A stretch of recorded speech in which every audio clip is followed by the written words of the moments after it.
తల్లిదండ్రులయందు దయలేని పుత్రుండు పుట్టనేమి వాడు గిట్టనేమి. పుట్టలోని చెదలు పుట్టవా గిట్టవా. విశ్వదాభిరామ వినురవేమా. ఈ పద్యము వేమన వ్రాసినటువంటి వేమన శతకములోనిది. దీని యొక్క భావము అర్థము ఏమిటంటే, కన్న తల్లిదండ్రుల మీద దయలేని పుత్రుడు కుమారుడు పుట్టినా ఒకటే చనిపోయినా ఒకటే. పుట్టలోని చెదులు పుట్టి పుట్టలోనే నశించి చెదపురుగులతో సమానము.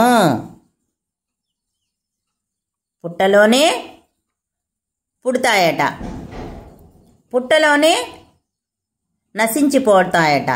అట్లాంటి చెదల పురుగులతో సమానము అట్లాంటి కొడుకు.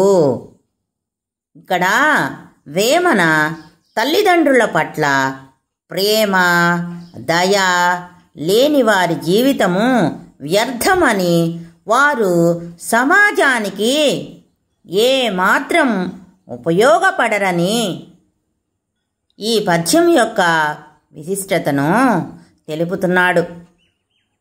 అంతే కదండి, తల్లిదండ్రుల మీద ఏ మాత్రం దయ జాలి అభిమానము ప్రేమ గౌరవము లేనటువంటి కుమారుడు పుత్రుడు ఉన్నా ఒకటే చచ్చినా ఒకటే.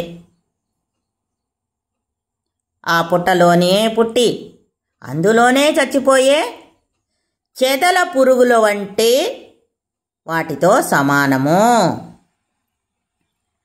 అట్లాంటి వాడు తల్లిదండ్రుల మీద ప్రేమ దయ లేని కుమారుడు, ఆ జన్మ కూడా వ్యర్థము అని దీని యొక్క సారాంశము.